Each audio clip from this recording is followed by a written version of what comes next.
Welcome to the Triage Method podcast with me, Gary McGowan, and my co-host, Mr. Patrick Farrell. Paddy, how are you this week? As per usual, Gary, I am absolutely phenomenal. Another week down, another week of work put in, another joyous week of lockdowns. Now, this is going to be released tomorrow. And I do believe our UK brethren have access to the gymnasiums of old, if you remember them, Gary. Remember when we used to be able to frequent those places. And that makes me happy that they're out there getting some fucking sick gains now. And I hope it really works out well for them. And if any of them need coaching, we're right here for you. um, but yeah, no, it's good to see that they actually have a nice little return to somewhat normality. Hopefully, our government will get the finger out a little bit and give us at least some sort of framework to be like, oh, this is what it's going to look like as we open up, rather than what they're doing now and just kicking the can down the road and being like, yeah, we'll reassess at the end of May, maybe. It's like, yeah, okay, I understand. Like, you can't have perfect predictions now. No one can, but at least give us a little, framework of when the glorious gymnasium is going to open again. But anyway, Gary, how are you? Very good. I actually personally don't care too much about the gyms being open, but I want gyms to be open for my clients, basically. This is because you're a home gym supremacist. Yeah, I'm a home gym supremacist. See, I've got gym equipment out the back, and I'm actually finding the routine of training at home quite nice, like not having to like go to the gym and stuff. Obviously it's nice, but my day is just more efficient, a bit more freedom, so that's nice. However, I do feel for my clients, even the fact that I've only got like a barbell and a bench and stuff. It's not like you don't have a lat pull down, all those leg extensions and cardio machines. It would be nice to have that stuff, but yeah, obviously many people are finding it difficult to keep training at home when you just have a couple of dumbbells or a kettlebell or whatever. There's only so much you can do. So hopefully we'll get there soon. Yeah. See, it's okay for you because you're actually incredibly weak. Whereas people like me or And no, I don't need heavy weights. exactly right. People like me, I'm like, what I'm going to do? Fucking go from squatting 5 plates to doing bodyweight squats. Yes, exactly what you should Well, do. that's what I have been doing, but it's not as effective as you would generally like. But anyway, look, that's enough about this situation. Was heavy lifting effective for you? No, actually, nothing is effective for me. I'm actually a Non-responder. resistance training non-responder. So, but I still like to enjoy the gym. As you are well aware, half the battle is actually the enjoyment of the process. And if you're just, not enjoying the process because it's just too fucking easy, I like a bit of a challenge. But anyway, what are we talking about today, Gary? We're coming to the tail end of many discussions of obesity that we have had over the last few months, dating back to 2020. So basically all this year, we've basically just been discussing obesity and all related topics. And we're on to the point where we basically want to leave people with some, I guess, practical take-home points, in that if you're listening to this as someone who, has been heavier all their life, or someone who you're trying to help, we want to actually give you something that's useful. So we're going to talk about nutrition today primarily. So we've obviously spent a great deal of time discussing all of the variables that influence the development of obesity, the risks associated with obesity. We've discussed exercise and its role in people with obesity. But now we're really getting to the kind of cornerstone of what people think about when they think about obesity. And that is, of course, the role of diet or nutrition generally. Okay. And this is an area of where much debate lies, much of which is actually not really in accordance with the evidence either. So you'll have, if you go into Easton's, for example, like how many different diet books will you see, all of which, propose basically the same outcome from many different methods. And everyone suggests that their method is the one that's superior. And I think that what's interesting is that when you look at the research, like I think it was just last year, there was a study published, I think in the BMJ, maybe it was the BJSM, I can't remember. But basically they were looking at all of the different popular diets that people discuss and seeing and looking at the overall body of evidence to support their role in weight loss in people with obesity. And basically it just didn't matter. It's just whatever people stick to is effectively it. And you see that time and time again. There's been some high profile studies over the years, comparing low carb versus low fat diets and meta-analysis of those respective studies. And effectively what you see is that it doesn't really matter. Okay. It tends to be the case that on average, weight loss outcomes tend to be very similar between these different types of diets once they're standardized on the basis of energy or calories. So that's the first important thing that is just worth noting here, is that we're not here to give you the best solution. However, there is also more nuance to that discussion, because it's not enough to just say that, oh, well, on average, all of these diets are equal, because you don't know if you're the average response. And the average response is obviously a collation of all of the individual responses. So in those individual studies, what you'll see is that there may indeed be some people who didn't do so great on the low carb diet, and there might be some people who did fantastic on a low carb diet. And that might, depend on cultural tradition. For example, like in your country, what are the foods that are typically eaten, and within that, what are your actual preferences? What are your dietary preferences? What foods do you like? What have you developed a habit? What habits have you developed over the years? For example, if you first got into fitness and you thought that low carb diets were the be all end all, you might have actually spent your whole nutrition career, so to speak, developing nice recipes, learning how to cook nice meals with that approach. And that might actually suit you better right now. So there's many different factors that go into determining, what the best diet is for you as an individual. But I think as an entry point to this discussion, it is worth noting that there is no special recipe. There's no special diet that's going to get you there, but there are some kind of key principles, obviously, first and foremost being that related to energy balance. Okay. So that's coming back to the discussion of calories in, calories out. Effectively, it's so simple, not easy, but simple. You literally just have to burn more calories than you are taking in. And it almost sounds condescending at times. And I think that's why people can be resistant to that message sometimes, because it does sound so simple, but the reality is that it's actually quite complex. And if you've been listening to the obesity series all along, you'll appreciate the role of the food environment, the role of satiety mechanisms or lack thereof, and the hijacking of them through food processing, etc., that make that achievement so incredibly challenging. So I guess that's the introduction to this discussion. Yeah, see, this is the thing as well with the diet. The actual discussion is incredibly easy, like you said. It's like you just need to eat less. And again, that just that just sounds really condescending. It's like, just eat less, or move more, or some combination of the two of those things. And like, obviously, that is the most condescending thing to say to someone that's like, oh, how should I fix my diet? And you just say to them, like, just eat less and move more. It's like, it's not really helpful. And unfortunately, that is the actual solution. Now, as we've discussed in previous episodes, there is so much nuance to that it is almost, illegal to say, it's like, oh, just eat more, or sorry, eat less and move more.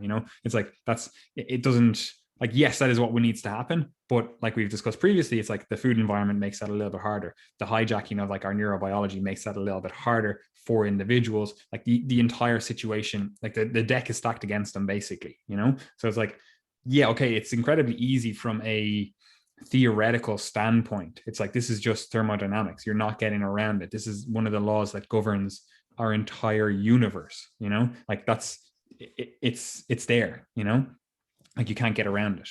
However, it's like you actually have to put processes, habits, systems, environments in place to actually make it possible for you to actually hit those targets, whatever it is, eat less, move more, right?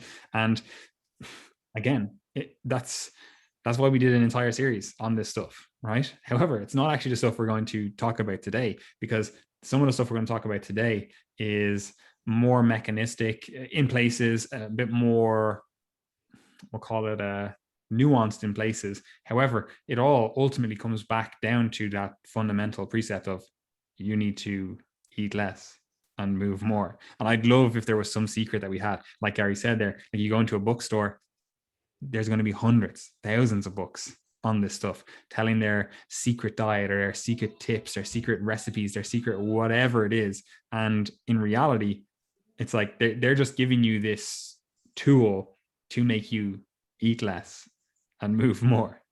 Like, yeah, okay, you might align better with that specific diet. Like maybe you like low carb dieting, maybe you like an ancestral approach. Like you're like, oh, it really jives well, that narrative, I really like it.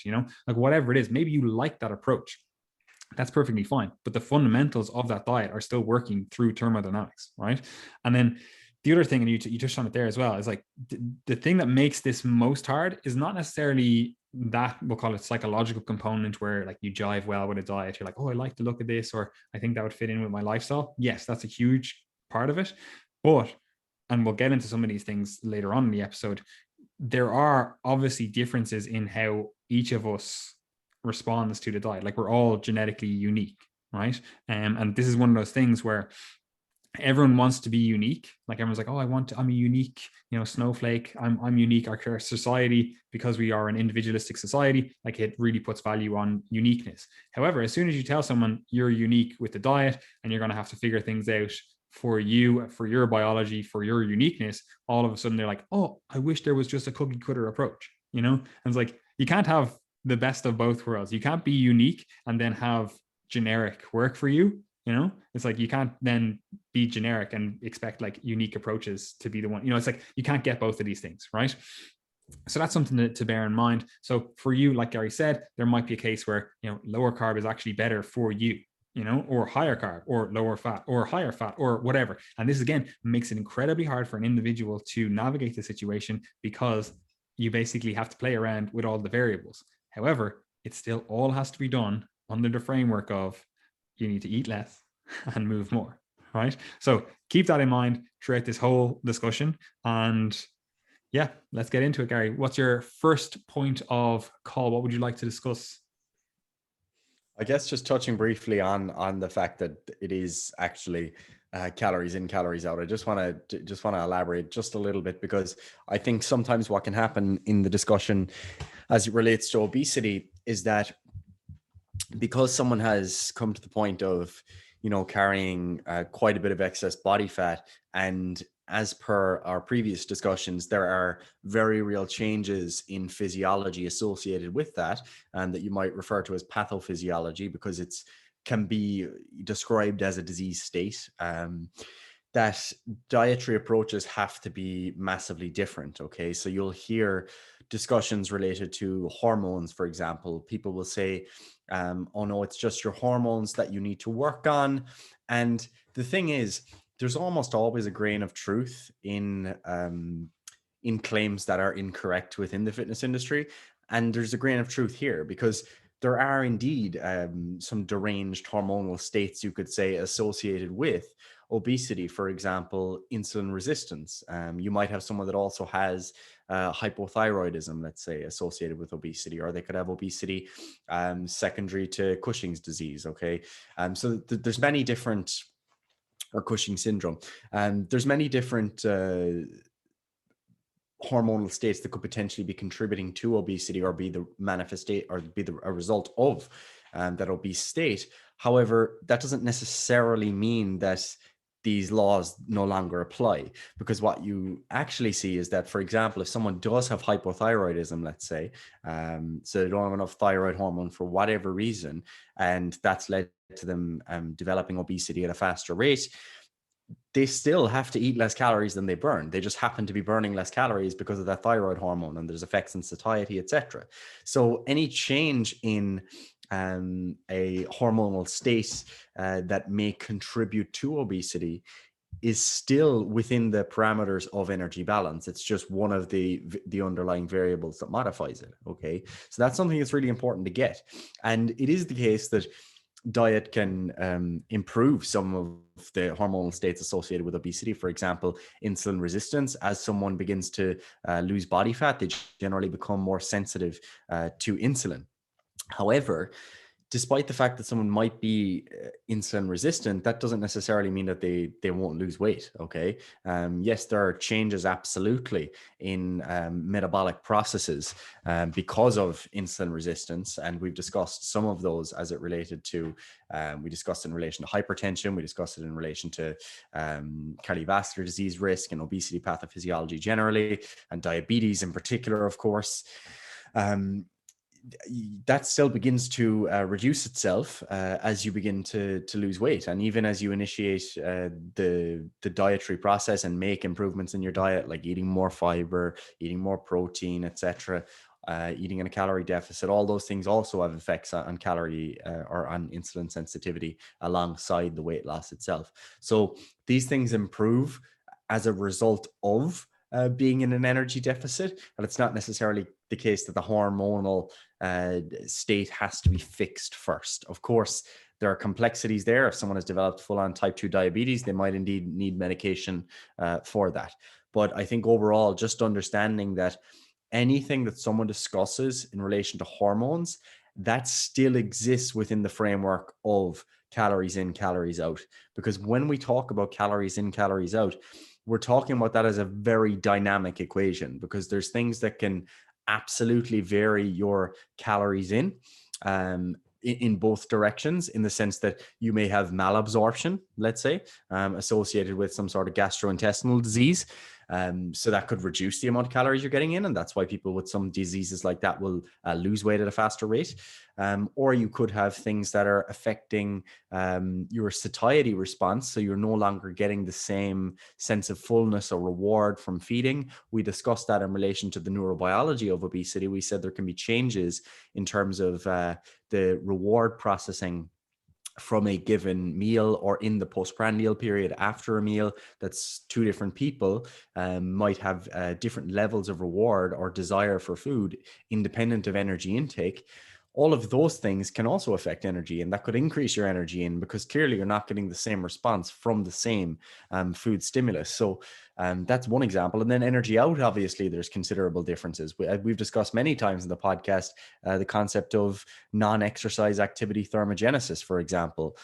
So when people are in an energy deficit, they have different levels of susceptibility to becoming sedentary. So, for example, one person might start eating less and they'll continue the normal activity habits. They'll continue sweating as normal. They do their activities of daily living as normal. Whereas another individual, and you'll see this quite often, they'll actually find that they become a bit more sluggish almost immediately, and their body's not as warm anymore, and they stop sweating as much, and they don't feel like going for a walk anymore as an activity. They'd rather lie on the couch. And all of these things then reduce the amount of energy that's going out.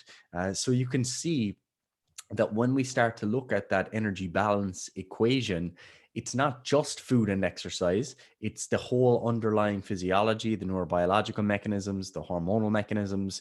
They're all tied in within that framework. And that's why we still use it. Although it sounds so simple when we say just eat less, you got to eat less and move more. It's the truth, but there's a lot of grounding substance underneath there that's not always so clear when you're just at the surface. Yeah, and this is one of those things as well where it's like if you think the issue with you losing weight is a hormonal issue, go to a doctor. Like literally go to a doctor. That's simple, right? And what I mean by that is like you can't just say, "Oh, it's my thyroid. That's the issue."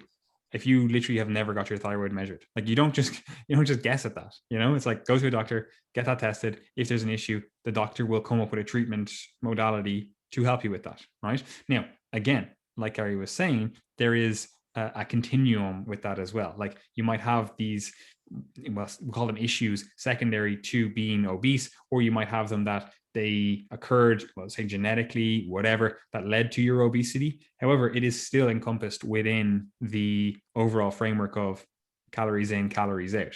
Like if it's affecting your metabolism in some way, again, we'll use thyroid because it's a classic example. If you have a like hyperthyroid, like you're over secreting it, say, right? Like you're now probably burning more calories throughout the day, and it's probably going to keep you thinner, right? Because you're going to move more. You're going to be like, doing all that kind of stuff that, thyroid does, right?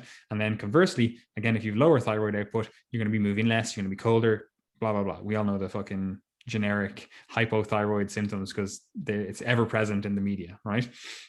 So obviously this is something that is of concern. However, it still falls into the framework. Like if you have hypothyroid, like you still need to eat less and move more. Is it more difficult for you? Oh, for sure, right? But that's the issue. It's not the fact that like thermodynamics is broken. It's the fact that, your thyroid isn't doing its job the way you want it to. And that's making this other stuff that you have to deal with harder. So again, go to a doctor, get them to come up with a treatment plan for you, right? Don't just think, oh, I have a sluggish thyroid, that's the issue. I just can't lose weight as a result. If that is the issue, you need to go to a doctor, get that diagnosed, and then they will come up with a treatment plan to help you with that, right? It's like, you don't just get to guess at this, right? So that's the first thing. But also in the general population, the general discussion of hormones as they relate to diet, like the actual effects get so overblown in terms of like these different things, and like whether it's like high testosterone and muscle building, or low testosterone and muscle building. And like, first of all, endocrinology is incredibly nuanced and complex, and it's not just a case of like, oh, it's one of these hormones is high and as a result you get all these other effects. It's like, no, there's a whole fucking cascade that is involved with this stuff, and there's so many, like, we'll call them off target effects, in terms of like they're off target to what you think is the relevant stuff, but it's actually, it is occurring, right? But the reason we put all this overemphasis on hormonal stuff, even though it isn't that, like, the magnitude of effect is actually quite low, the reason we put so much stock in it is because there are people out there that actually supplement with these hormones, and they see massive benefits from them. First of all, most of them take it in massive quantities. For example, we'll say steroids, like anabolic steroids. Maybe you take testosterone, like, you're going to see a great effect from that when you take 600 milligrams of testosterone per week, right? Of course you're going to see that when a natural male at their peak is doing like 7 milligrams per day excreting it, right? Now obviously that 600 milligrams has an ester weight and stuff, so it's not exactly the same, but you know what I'm saying. It's like you are getting orders of magnitude higher. Like a replacement dose, a hormone replacement therapy is like 125 milligrams per week, somewhere around there, depending on the individual, etc., right? So like you're getting orders of magnitude greater effect from this. So of course they're going to think, oh, well, if this individual has a difference of like 200 milligram or nanograms per deciliter in their fucking measurement, sorry, I always go American units, sorry about that, Gary, but of course they're going to be like, oh, there's going to be a huge difference in that, when in reality it's like, no, there really isn't that big of a difference. Like, yeah, there might be if it's a difference between 200 and 400, or you're on the low end and then you're in the in-range end, like, yeah, you're probably going to notice a difference then. But if you're in the normal range, it's, basically doesn't matter. It really doesn't matter. Now, obviously, again, like, there's nuance to that. Like, Yeah. you could be at the fucking high end and still have like low testosterone symptoms. You might be over too bound with fucking sex hormone binding globulin, etc. Like, there's obviously, again, incredibly nuanced, right? But the fact of the matter is that there are individuals out there that supplement exogenous hormones, and as a result they think these are more effective than they actually are when we're talking about an actual human body. For example, the best example in my mind anyway is like growth hormone. Like, you talk to a bodybuilder, they'll tell you growth hormone is an absolute phenomenal drug, really beneficial for adding on size, blah blah blah.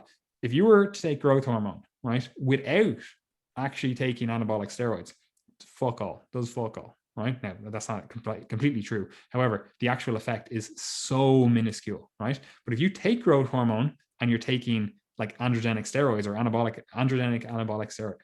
androgenic, whichever way it is, AAS, right? You're going to see a phenomenal effect from it. Not all the time, but in most cases, right? Because the two of them are synergistic. Like, you get a 1 + 1 = 3 effect, rather than a 1 + 1 = 2, right? So of course these individuals are going to be like, oh, it's growth hormone. I started taking growth hormone and fuck me, my fat loss just accelerated like fucking hell. Like, it was phenomenal, right? Whereas an individual, it's like, this, it doesn't matter. Like, yeah, okay, I can do these different training protocols. Like, I can do some like interval sprint training protocol, and from that I get this like growth hormone response, and it's like, oh, that's going to burn fat, because this individual saying that is like, I took growth hormone and it fucking made my fat loss exponentially better, right? But in a physiological normal range, again, somewhat irrelevant. Now, again, in the case of obese people or obese individuals, like, some of the stuff does become more relevant. Like, if you do have hypothyroid, like, it is going to be harder. Like, it is still relevant. Like, we could be talking here a difference of like 100, 200 calories per day in the difference of like, how much you burn just at rest. And that's going to be hard to deal with if you have to eat then less on top of that, which again, generally negatively affects thyroid output when you're eating less. So it could be a compounding thing as well. So that it obviously does become more relevant. However, as a general rule, I just wouldn't be looking at the hormone stuff. I'd just be like, right, what's the diet like? Where are my calories at? How much am I moving per day? Is that all set? Great. I just have to deal with the metabolism that I have. And we discussed it in the last episode, but obese individuals generally have a faster metabolism, or a higher metabolism is probably more accurate, in terms of they actually burn more calories in general because they just have bigger bodies. So if they're moving around, like they take 10,000 steps per day, that's going to be burning more calories than if Gary takes 10,000 steps per day and he weighs like 60 kilos. So it's like, that's obviously something that we think differently in the actual like general media presentation of obesity. It's like, oh, they have a sluggish metabolism, they're just not burning that many calories, when in reality it's like, no, they're actually burning through a fuckload of calories every single time they move, because they are basically carrying around a weight vest all day, Yeah, absolutely. And I think that one thing that is an additional barrier here when it comes to the discussion of calories in versus calories out is that very often what will happen is, let's say a personal trainer who, has 10 pounds to lose. Okay. They'll go through a dieting process, and, they might experience some challenges along the way, but they lose those 10 pounds and that's it. They're kind of, done for a while, back to being in a surplus or at maintenance or whatever. However, when someone has obesity, let's say they have 60 pounds of excess weight that they'd like to lose. Okay. So they're 260 pounds at the moment, and they're setting themselves a target. You know what? I want to get to 200 pounds or just slightly under. It's not even about getting abs or anything like that. It's just I want to get under that 200-pound mark. Okay. 60 pounds is a lot of weight. And that's a big commitment. And this is one of the things that I think we lose sight of sometimes, is that when we're talking about these very large quantities of weight that someone wants to lose, we have to really extend the scope of our goals effectively. Because when we plan for, let's say, a standard 12-week fat loss phase, like you're not going to lose 60 pounds in 12 weeks without digging really, really hard. So we have to think about all the different periods of time within that. For example, someone might come to you for coaching, let's say in July, and they want to lose 60 pounds, and you kind of reverse engineer it, and you're thinking, you know what, 60 pounds, let's say a pound a week, if we're nice and slow with it, like we're talking a year's investment, let's say, to get to that point. And we're going to have the person's birthday in that period of time. We're going to have Christmas in that period of time. We're going to have Easter, all these different things within that period of time from when they start. So it's really important that someone starting off that process understands the expectations, and also gives themselves a break every now and then. Because you might want to take 2 weeks to go on holidays, and you're just going to actually stay at maintenance, and dieting isn't the goal within that period of time. And I think that sometimes we forget that with larger weight loss goals, that people just try to take on far too much and try to sustain the rate of fat loss that someone might be fine to do for 8 to 12 weeks over the course of a year or something like that. And that absolutely does work in some cases. However, in my experience from coaching, I think once someone has greater than like 15 kilos to lose, I'm rarely doing that in all one go without the person at least having a week or so where they're at maintenance, or, they're taking a break. Because, life happens, things come up, and it's only normal for you to want to take a break every now and then. And there's kind of non-specific diet fatigue that can accumulate. It's not just hunger that might accumulate, or low energy levels.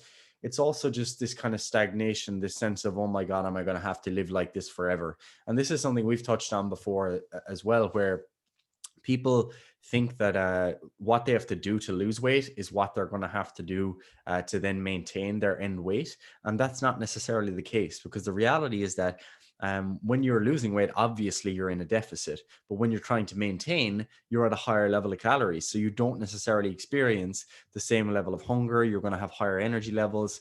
And I think if you can give someone a break, particularly when they're spending such an extended period of time in a deficit, I think it offers an opportunity just to remind you and to kind of motivate you a bit to say, oh, this is actually the long-term goal. The long-term goal isn't constant calorie deficit. It's actually to get back to maintenance. And I think that that's something just to appreciate for those people with larger weight loss goals, which is obviously relevant to this conversation. 100%. Right. So we're going to get stuck into some, we'll call it practical stuff, right? That was basically a huge caveat at the start. Right. So some of the practical stuff, and I'm just going to throw out some little things that, it is actually relatively intuitive, but they're actually, the benefits of these are more compounded once you actually have obesity, right? And one of the things is, first of all, we touched on it earlier on, like meat is often forgotten about in this whole conversation. And as I just said, like if you are an obese individual, you have a lot of weight on your body, like meat is actually more beneficial for you. And what I mean by meat is just, your non-exercise activity thermogenesis, your general moving around. And what I mean by that overall is that you actually have an incredible tool because you can burn more calories by just doing some relatively low intensity activity such as walking, right?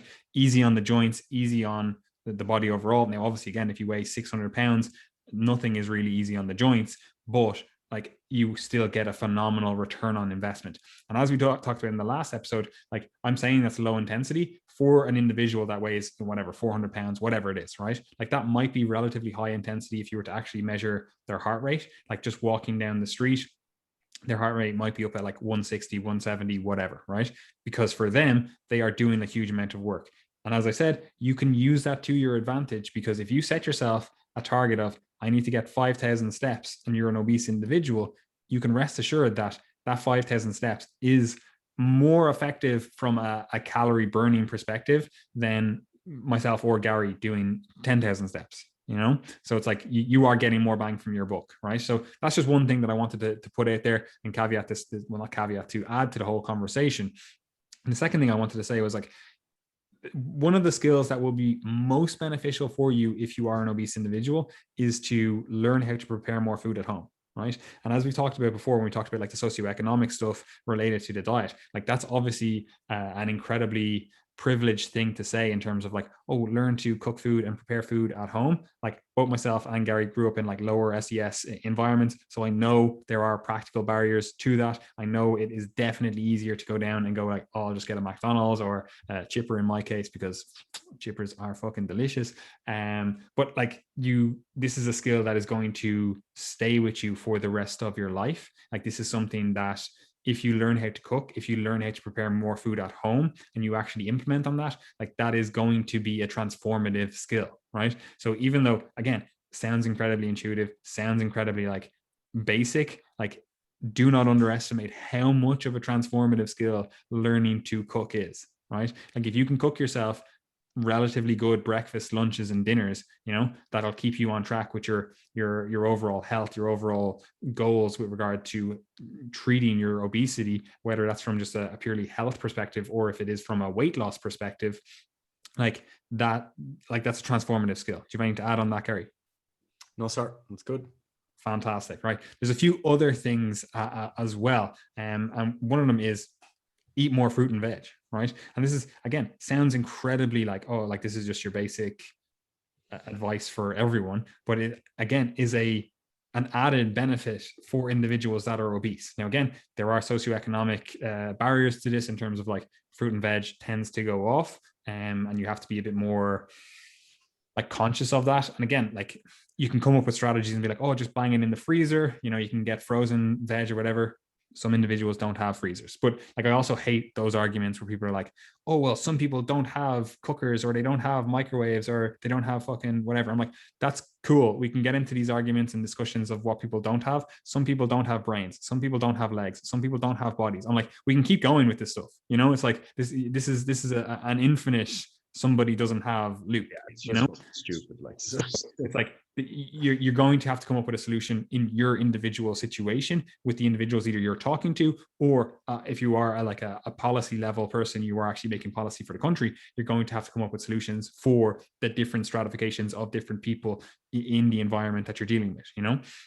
So that is like eating more fruit and veg. so beneficial if you are someone that is dealing with obesity, because again, you're getting more satiety, more bang from your buck with lower calories. You're getting more filling food from that generally higher volume, lower calorie food. And then also on top of that, you are getting phenomenal health benefits. Like if you are talking about helping or treating your obesity, if you will, and from just a health perspective, you're not like, it's a weight neutral approach. You just want to be healthier. You don't want to change your body at all, but you're like, I just need to be healthier. I have like higher cholesterol, high blood pressure, whatever other complications. And you're just like, I want to get better at eating. Eating more fruit and veg is one of the key habits that you could do, right? And this is especially important from an inflammation standpoint, because you get all these antioxidants, you get all these phytonutrients, you get all these beneficial compounds.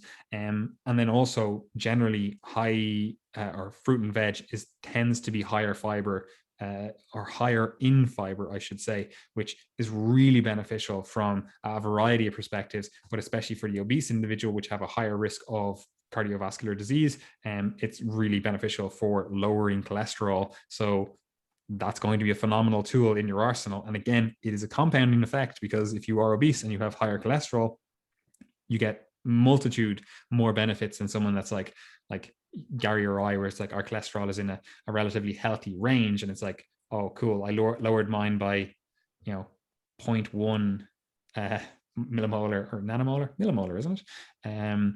Like I lowered by 0.1. I'm like, great. Whereas if you were an obese individual, you get your fiber intake up from 5 grams to 35 grams per day, and all of a sudden you're seeing this huge reduction. It's like, that's a far more beneficial effect than someone else that's already eating like 20 grams, So that is one of the things as well. Really simple, intuitive in terms of like, this is just general fitness advice and general health, general diet advice, but it is more impactful if you are an obese individual, right? Do you have anything to add there, Gary?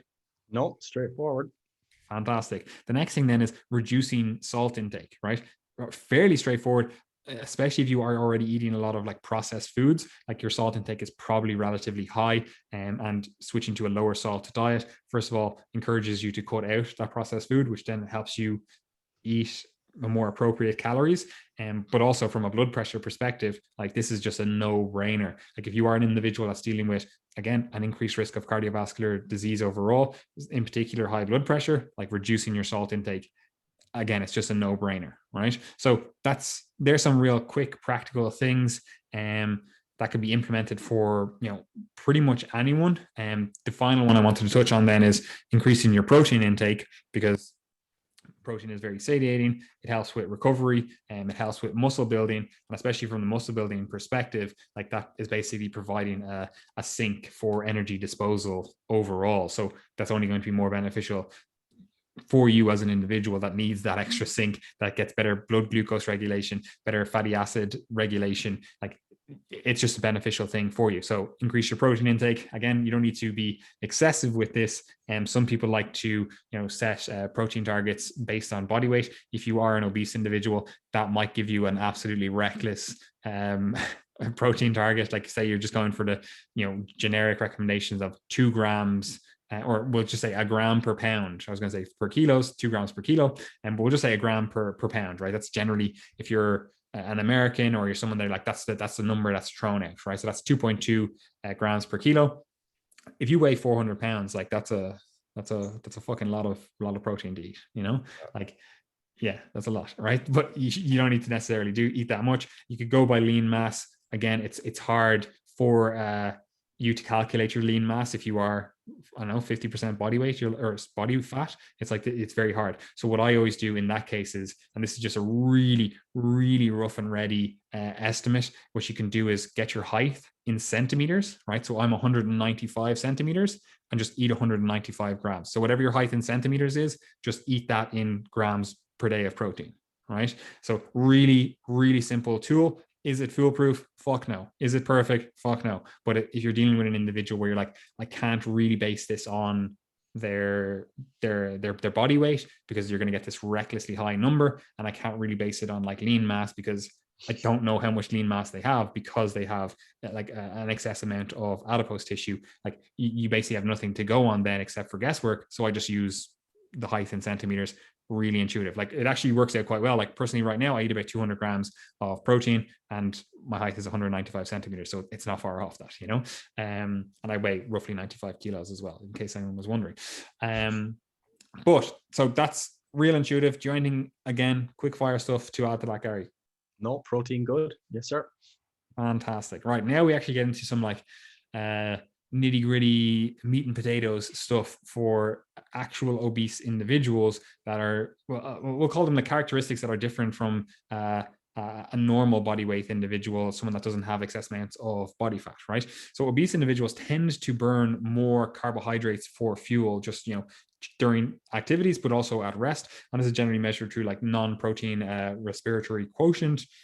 You can see this. Like for example, we'll just give real ballpark rough numbers. Like say myself or Gary at rest, I'm burning 50% fat and 50% carbohydrates, the non-protein stuff that I'm eating, right? So that's the way my metabolism works. Again, I'm just picking these numbers out of my ass. Maybe an individual, if you got your respiratory quotient measured, like you would be a certain percentage of protein, a certain percentage of fats, a certain percentage of carbs based on the activities that you do. Like again, if you're an endurance athlete versus you're a strength and power athlete, like you're going to be, you know, burning different amounts. You're going to have upregulated different enzymes, different activity, etc.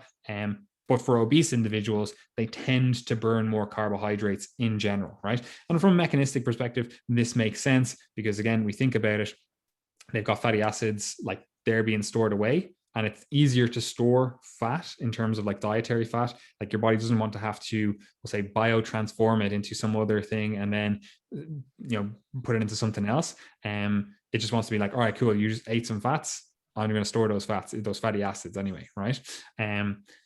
So you've already got this excess store of fats on your body. You've got this machinery upgraded or upregulated, I should say, in terms of like fatty acid deposition. Your body's primed to put that stuff away because, you know, you've been doing it to get to this obese level.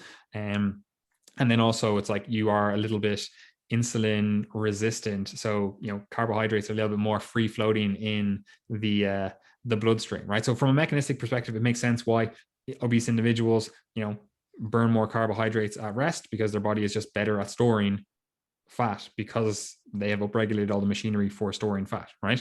Now, how do we actually deal with this? You could make so many mechanistic arguments for this stuff, right?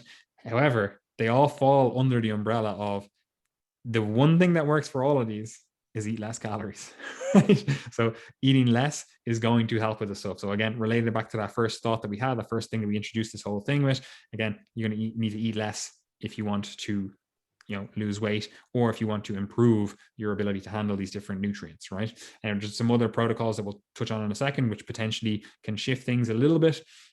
But one of the things that could also be beneficial for an individual that is obese, you could potentially make an argument for a lower carb approach, purely from the perspective that it reduces, first of all, it gets blood glucose levels down, which is a beneficial thing, especially if you are someone that is potentially dealing with like we'll call them metabolic consequences of obesity. Now, does it cure that? Like, am I saying a low carb diet cures your diabetes or anything?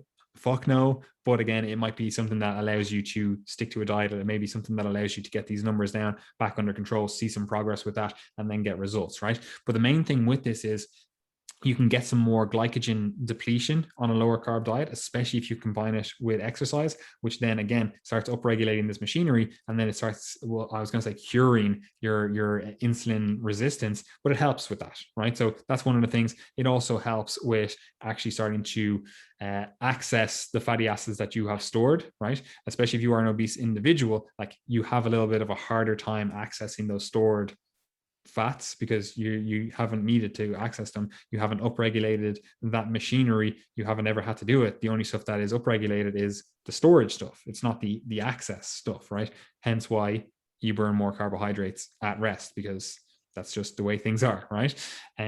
So it might make sense to do a little bit of a lower carb approach if you are obese. I could make a mechanistic argument, and having worked with individuals that are obese, and then also individuals that have like PCOS, which is also something that can drive insulin resistance, lower carb approaches tend to work a little bit better And that's from a multitude of things. Maybe it is the mechanistic stuff, but in my experience, I think it is actually largely driven by, it actually helps with adherence for these individuals because they get better blood sugar control, they get better, ultimately it makes them feel a little bit better, and as a result they're able to stick to things a little bit better.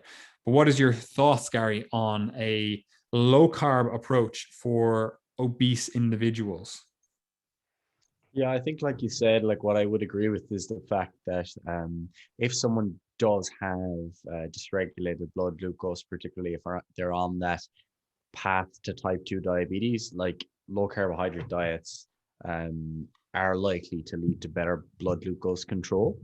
In terms of the actual weight loss outcomes themselves, like I think on average, like the low carbohydrate versus other types of diets probably doesn't make a difference. In my own experience, I'm not so sure. I don't think I could honestly say that I've worked with so many obese individuals on different types of diets to be able to say which is exactly superior. However, the one thing I can certainly stand by is that from my personal coaching experience, is that giving the person the option to personalize with you in terms of like what they actually feel best on, what keeps them most full, the foods they enjoy, etc., is almost always the best approach. So that's something I almost always end up doing.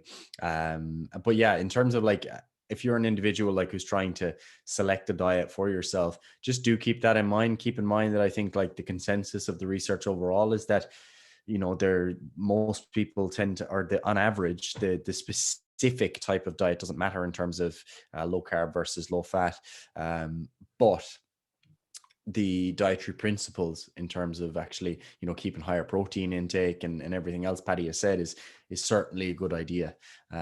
So yeah, that I'd agree. Phenomenal. That is also something as well. Low carb diets, like they tend to be different than what most people are doing. So it tends to make people eat less overall. And it ultimately, again, leads to calorie reduction, so that is one of the things. And actually, one of the things I think I actually forgot to mention it, and when I was giving my little quick tips for dealing with the diet and obesity. And one of the things that I would definitely recommend, and I'm sure you would as well, Gary, is like reducing saturated fat intake, right? Because that's just a no-brainer in terms of helping with LDL. And again, if you are a population that is at a higher risk for cardiovascular disease, that just makes sense, And again, the recommendation is less than 10% of calories. I believe that is, it's 10 to 15%. That's what I generally recommend, but I'm generally talking to a healthy, fit population that, eats their fruit and veg, so they can probably get away with higher. But I do know in the research that like getting it below like 7% is, pretty much phenomenal for LDL, So it's like, that is something that I would definitely consider. And the reason I bring it up here again is because when you talk about low carb diets, the Mac Daddy of them all in terms of low carb dieting is the ketogenic diet, which you often see recommended for obese individuals that are trying to either get a handle on their health or get a handle on their weight. And they're like, oh yeah, look, you're gonna have to cut out all carbs, no carbs, zero, absolutely zero. Well, that's not true. Most ketogenic diets allow you to have like 30 to 50 grams of carbohydrates, usually in the form of like non-starchy stuff, in terms of like fibers. You can eat like fruits and veggies, well, maybe not fruit but veg anyway.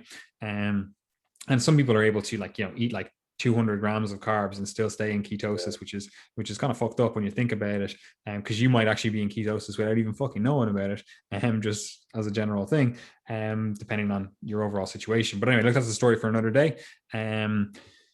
Yeah, like a ketogenic diet, I'm just not a fan for obese individuals. First of all, it's generally a non-sustainable diet. Now, that's perfectly fine if we're using it as an intervention. However, like if you think about the classic way most people do ketogenic diets, it's like they're usually higher in saturated fat, which is just not beneficial from an individual perspective, or an individual's perspective that are dealing with like high incidences of like cardiovascular disease.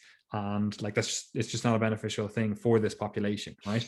And then also, I would just make a very strong argument against bringing in something that is so, we'll call it metabolically disruptive for a population that is already dealing with metabolic abnormalities, right? Like there is obviously an increased risk of like diabetic ketoacidosis. Now, again, potentially the risks are overblown in just an average population. However, if you are someone that is obese and you're dealing with potential diabetic issues, I'm like, this is just not something that we need to do, that we need to be introducing into the overall like system here. And when we have far more effective tools, well, I shouldn't say far more effective, we have just as effective tools that don't come with the risk associated with this.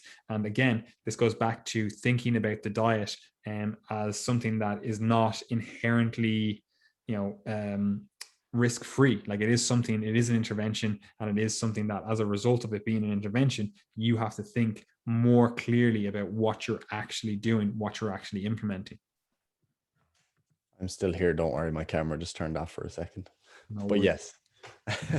yes, in terms of ketogenic diet, like, yeah, it's not something I don't know when the last time I told a client to go keto was, to be honest. It's just such a big step from normal dietary practices. And while certain people will get fantastic results, absolutely, don't get me wrong, it's just such a big step for, at least, here in Ireland, in terms of like what we normally eat, like the typical diet. If you were to ask a person on the street, like, I'm not going to take someone's spuds away from them. Like, I'm not taking your porridge away from you in the morning. I'm not going to deprive you of an apple or a banana at lunch.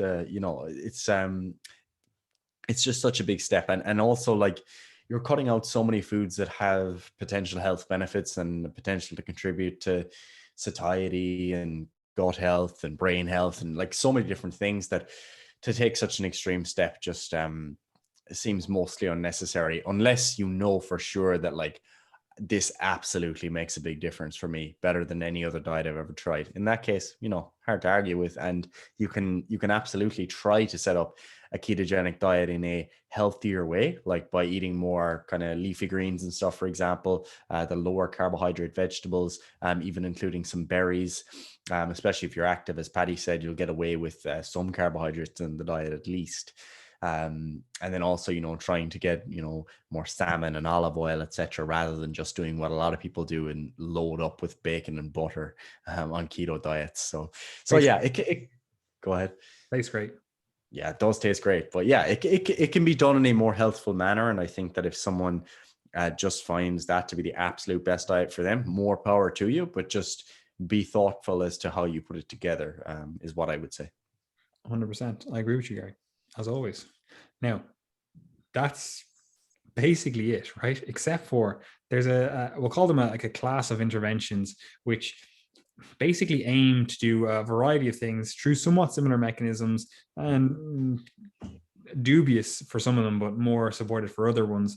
And this is basically, like we said earlier on, like if you were an individual that is basically burning more carbohydrates at rest, and you're not actually accessing the fats that are stored on your body or in your body, and depending, you could make a strong argument for some sort of strategic fasting, right? And there's a huge variety in the ways that you can actually implement this. And I'm going to just touch on the four generally, proposed or not mechanisms, the generally proposed dieting styles, taking this into account. But ultimately, again, it comes down to that first thing we talked about, which was calorie balance. That's what's working for all of these. Now, there are potential other benefits to this, which we've talked about before, because one of the diets that I'm going to mention here is like an 800 calorie diet, which, as we talked about before, when we talked about the twin cycles hypothesis, like this could have benefits from removal of ectopic fat from like the liver and stuff, which again is beneficial. But we'll touch on that in a second, right? So there's four main kind of diets that are recommended for obese individuals, and I know because I literally did about 2 hours of Google researching and saw what was generally recommended, and this is both from just on the interwebs in general, but then also from like a variety of health government sites and stuff, like these are mentioned on them. So I'm going to cover these ones, right? So the first one is just an actual 0 calorie diet, right? And that might seem extreme, and It is. And it's not actually 0 calorie in terms of you don't actually eat nothing. Like generally this is done with some sort of support in terms of like you are still getting some like vitamins, minerals, salts and stuff, but that is one intervention. Right now it's less recommended than the other ones, but it is one, right? The other one then is less than 800 calorie per day diet, and it's got a lot of I'm gonna say blowback. Was it last year or the year before when the Yeah. NHS was talking about it, right? And we'll get into it in a second, but like it is a potentially very beneficial intervention for obese individuals, right?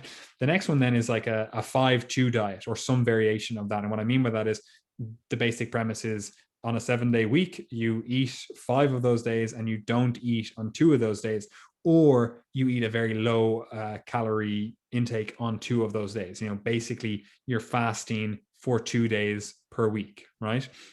They don't have to be consecutive. They can be, but generally people do them like, I'll fast on a Wednesday and a Saturday or something, and then we have intermittent fasting, which is what's generally referred to as intermittent fasting, but in reality, it's actually just time restricted eating. But I'll still call it intermittent fasting because that's what most people call it anyway, even though like the 5-2 diet is more actually aligned with what intermittent fasting is, like you're intermittently fasting, whereas time restricted feeding or time restricted eating is just you have set a time between which you eat. So the one that most people are familiar with is like a 16-8 style diet where they don't eat for 16 hours of the day and they eat for 8 hours per day. And this has got a lot of hype in the fitness realm because it generally allows people to stick to their diets a little bit easier because they basically like skip breakfast and they only eat from like lunchtime onwards. So as a result of that, like they don't think about food before midday or whatever, whenever they actually start eating, right? So it gets a lot of hype in the health and fitness realm. So you might be thinking as an obese individual, oh, this is something that would be beneficial. But anyway, Gary, what are your thoughts on these kind of fasting or like low calorie approaches overall, given those 4 kind of types? Yeah, I think that can absolutely work. I mean, some people can take it to an absolute extreme in terms of just totally going for prolonged fasting, like fasting for a couple of weeks at a time. Even some people do that. Our friend Mark fasted for a week last year and he was already lean, which is very difficult to do.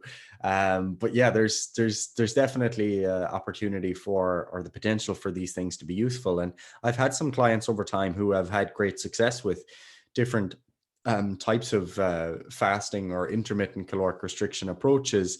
And in particular, I think the 1 day per week fasting is something that I've had success with because I think that like 5-2 approach, for example, where you don't eat twice per week or eat very low calories twice per week, that's hard for people who are, let's say, training or working a job midweek, because it's kind of hard to choose which days you fast. Whereas I think that if you're just fasting 1 day per week, it's practical because, you might say, oh, Wednesday is my busiest day in work. I actually don't find I'm hungry. Or the opposite, it might be that on a Saturday I've, just jobs to do, but, I'm not that busy and I'm not going to eat. So that just might suit you better. But then you might want to have your Sunday dinner. So that's something I've had success with. I haven't had any clients really do more prolonged fasting like over a number of weeks, but the 1 day per week thing has worked because it does obviously just create that additional calorie deficit that reduces the burden of caloric restriction on the other days of the week. So that's definitely an option. And more consistently, I've had clients for sure who have specific cutoffs in terms of their eating window, whether that be in the morning or whether that be in the evening. I generally find that if I can get someone to develop the habit of cutting off their eating window in the evening a bit earlier, and they get really consistent with that, that works super well. And that's something that's more behavioral than anything else. And I find the same for myself, because when I rack up calories, it's generally going to be in the evening, because if I'm winding down or you sit down, I don't know, to watch a bit of Netflix, or you're after your training and you're Wait, hold on a starving. second. Hold on a second. Are you relaxing in the evenings? No, I'm working. Oh, good. What do you think I'm doing right now? Sunday evening, here we are recording a podcast.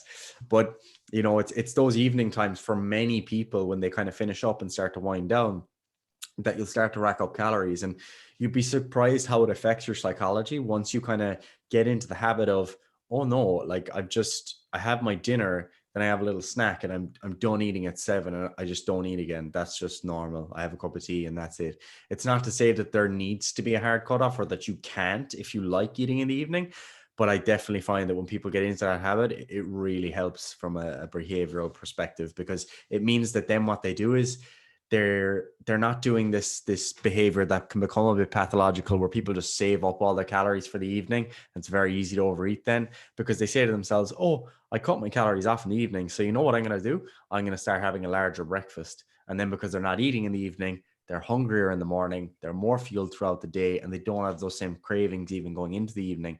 And I think it's a really nice way of setting up your diet if it suits you personally, you know. And from a practical perspective on that as well, like if you are an obese individual and you're trying to use an intervention like this, what can happen is it can actually exacerbate your sleep apnea. Like if you're dealing with sleep apnea, it can actually make it worse, right? So you then have worse sleep.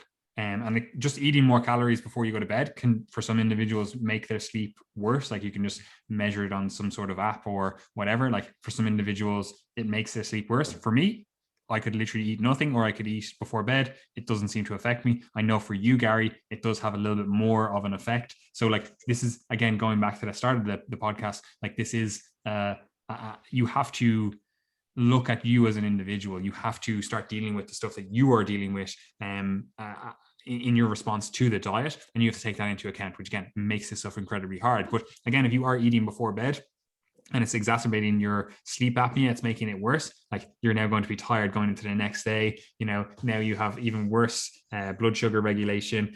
All of those downstream stuff is occurring as a result of that poorer sleep. And again, it's making your diet less effective because you are actually less able to adhere to it, which then goes against our fundamental precept that we went through at the very start of the episode, which is it all comes back to calories.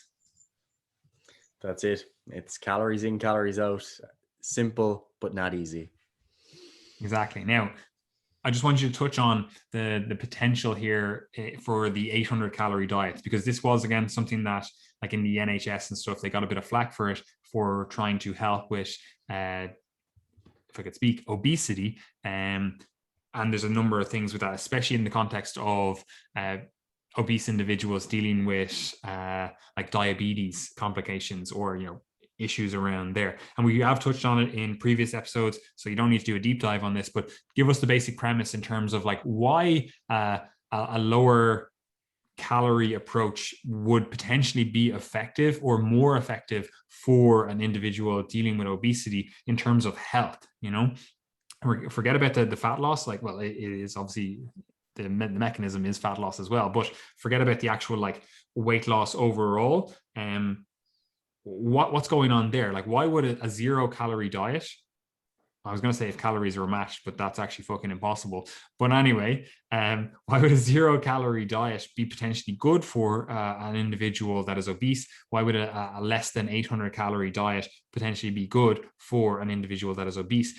And then also, this is somewhat speculative and hypothesizing, but give me your thoughts in terms of whether you are actually getting any of those benefits if you do something like a 5-2 diet, or you do something like intermittent fasting. Like, are you still getting that kind of pulling of fats from these different areas? Yeah, so like when you look at the evidence related to the very low calorie diets for diabetes remission, for example, the primary determinant of the return of normal blood glucose control and beta cell function seems to be the magnitude of weight loss, effectively. So ultimately, it doesn't necessarily seem to be the fact that it's a very low calorie diet as such, but rather that just facilitates more fat loss over a given period of time. And I think that in the case of type 2 diabetes, what you have to remember is that this actually is a disease that can be progressive and can lead to fairly, you know, not very nice outcomes in terms of diabetic foot and eye complications and heart disease risk, etc. Yeah, it's So time sensitive. exactly, it is time sensitive, and also the fact that the like beta cell dysfunction is and can be progressive, so basically if you can restore it quicker, in a quicker period of time, time is money, time is beta cell function there, so there's something to the time component, and also the motivation component. And I mean the motivation for aggressive intervention on the part of the medical professional or healthcare professional, but also the motivation to actually get this under control by the individual. Because when there's more sinister consequences associated with a given state, then very clearly you'd want to be a little bit more aggressive in addressing that. So I think that as the research stands at this point in time, the primary benefit of the very low calorie diets seem to again just be related to weight loss once again. And ultimately, if you were to take a slower approach, I would imagine that a very subtle calorie deficit for a longer period of time, provided the same amount of weight loss is achieved, would produce similar outcomes. But obviously, it's not a fair comparison because the time parameter again relates to beta cell function, the stage of disease, etc. So yeah, overall, I just think that understanding that it is ultimately caloric restriction and subsequent weight loss that are the really big variables here, I think that's empowering, because it means that as an individual with obesity, because we're not specifically talking about type 2 diabetes here, as an individual with obesity, you can begin to reduce your risk of various health complications, and those complications you may be dealing with right now, such as high blood pressure, insulin resistance, etc. You can begin to reverse those and to improve those through more gradual weight loss, if that's something you need to get under control. It might even be that initially you just stay around maintenance and adopt a weight neutral approach, and then be more aggressive maybe with the deficit. There's many different ways to start to make improvements, and ultimately the magnitude of weight loss is the primary determinant, really, along with, of course, dietary quality and all those sorts of things, of the health improvements that we see with caloric restriction. So I'm not so sure that people need to actually have a 2-day period without any food to get additional benefits or anything. But yeah, that'd be my general perspective. I think that you can get the benefits regardless, once you find a way to restrict calories consistently. Yeah, like I think this is ultimately one of those things where it's like, again, it just comes back to calories. But it is one of those things where like you could make a strong argument that, okay, like you do get these small additional benefits if you didn't eat for a period of time. It, preferentially targets, fat stored ectopically, preferentially targets fat that's like, stored around the organs. However, like I don't actually know, from, maybe you've read it, maybe you haven't, I don't know if there is actually any research that shows that. I don't know if there's any research that goes, here's an individual dieting on 2,000 calories and they eat 3 meals per day, spread out 8 a.m. till fucking 8 p.m. at night, right? Versus this other individual that spreads out their meals from 2 p.m. till 8 p.m. They have like a time restricted feeding window. That's what they do, right?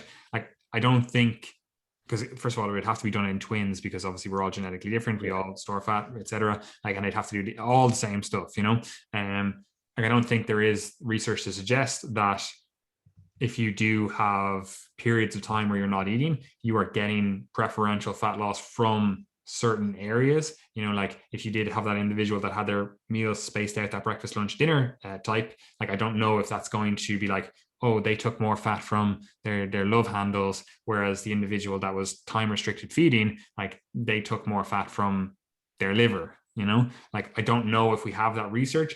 It's fine to hypothesize and make a mechanistic argument for. You can make, again, like, oh well, like when you're in starvation mode, and I put that in inverted commas for anyone listening, when you're in this like kind of starvation mode where you're not eating anything, potentially different mechanisms, different genes are turned on that go, okay, we need to preferentially use up the fat that has been stored inside the abdomen versus outside. Like you could make mechanistic arguments. You could do the exact opposite as well. You could be like, oh, that's the fat that you want to preserve until the very end when you're in this kind of like no food environment. So you're going to lose fat preferentially on the periphery of the body versus the inside of the body. So it's like you can make all these mechanistic arguments, and I don't think, I haven't read it anyway, I don't think we have the research to fully answer that question, but it is interesting to think about. Yeah, and I mean, like, there's so many different moving parts, really, like, because as well, like, if we did make the case, let's say that, oh no, you want to just lose the fat as fast as possible, like, there's always risks at every end of the spectrum, and as you begin to lose weight more rapidly, you also increase risk of other complications. Like, for example, one of the things that doesn't get discussed very often in the fitness industry is that as you increase your rate of weight loss, let's say, you're also increasing the rate of fat metabolism and the rate that fat has to be broken down, and all that has to is flux through the liver and the gallbladder, and it does increase risk of cholecystitis as well, the development of gallstones and then cholecystitis, which can be a fairly not nice, again, complication. So there's all these different things to weigh up, and ultimately that's why we're not trying to give you the one weird trick, because it ultimately does keep coming back to, you need to find a way to restrict calories consistently. And while we would love to sit here and give you all the mechanistic hypothesizing about the biochemical pathways and all this sort of stuff, all very interesting, but ultimately at the end of the day, it's calories in, calories out. I'm sorry. Like, and this is the thing as well. Like, I literally did a degree in biochemistry because I was like, this stuff is fucking interesting. I'm like, I wish it wasn't so simple, because I'd love to, if we could have 3-hour that's discussion. what I was going to say. I was like, it'd be so fucking handy if it was like, oh no, look, Krebs cycle, TCA cycle. I'm like, this is, I've got this little thing, and like, this is it explains everything. We can just supplement with this little thing. It just revs up the engine, revs up that cycle, and boom, it's all fucking phenomenal. But like, there just isn't. Like, again, like, I could literally come on here and be like, ketogenic diets are absolutely woeful for people that have lots of weight to lose, because when you are burning through that much amount of fat, you're trying to lose weight, and you're also increasing fatty acid oxidation or beta oxidation, fatty acid mobilization. You're basically overloading the TCA cycle, and unless you have enough oxaloacetate from elsewhere in the diet, you're going to basically be in a position where you shut off your metabolism. Like, you shut down the TCA cycle. Like, that is factual. Right, that does happen. However, it's just fucking not relevant for most people, right? And also, it's a really easy fix. Like, I could be like, I actually have this one weird trick that'll actually solve that completely, and it'll actually allow you to continue burning fat while also be at this increased fat burning rate, right? Like, I could sell you that and be like, you just need to join my course, you just need to find out that trick there. The trick is literally just to eat some carbohydrates, to eat some sort of source of that oxaloacetate that actually allows, like, they always say that, like, fat burns in the flame of carbohydrates, and that's why.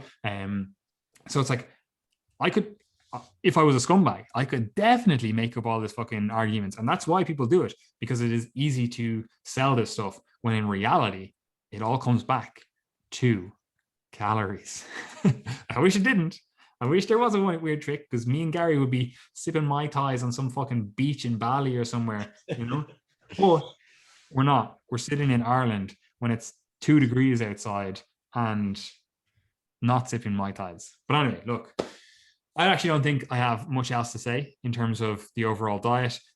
It basically comes back to, we need to find a way for you as an individual to eat less calories and move a little bit more. And I wish it wasn't that fucking simple. And if it is that simple, which I think it is, and I would think all the research would support it, I wish there was actually a simpler way to actually put that into practice, rather than, oh yeah, you just need to find a way to eat less calories and move more. Like, I wish there was like, oh no, this is actually the perfect diet that allows you to do that across the board. Everyone works with this diet, and also these are the policy interventions that a government can implement to allow that to happen. And like, I wish there was a better way, but unfortunately there isn't.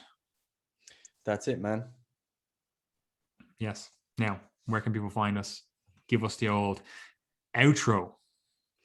Well, if you would like to be coached by us, where we will email you and say, eat less, move more. No, in all seriousness, that's our entire coaching modality. That's it. Done.